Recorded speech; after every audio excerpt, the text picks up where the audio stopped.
BRS MLA కొత్త ప్రభాకర్ రెడ్డి వ్యాఖ్యలపై రాజకీయ దుమారం.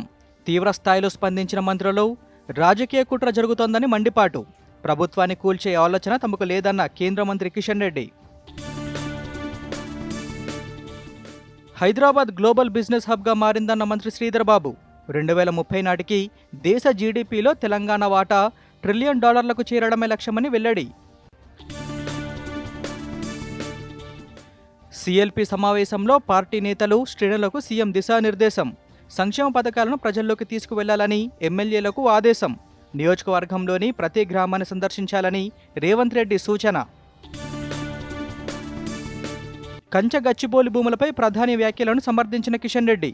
రాష్ట్ర ప్రభుత్వమే అటవీ చట్టాలను ఉల్లంఘించిందని కేంద్ర మంత్రి విమర్శ.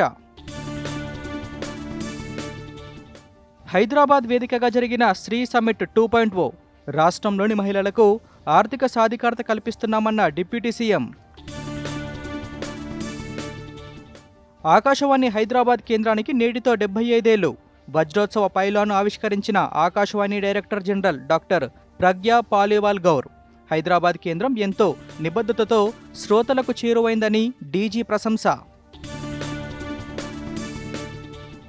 హైదరాబాద్ సహా రాష్ట్రంలోని పలు ప్రాంతాల్లో ఈదురుగాలులతో కురిసిన వర్షం.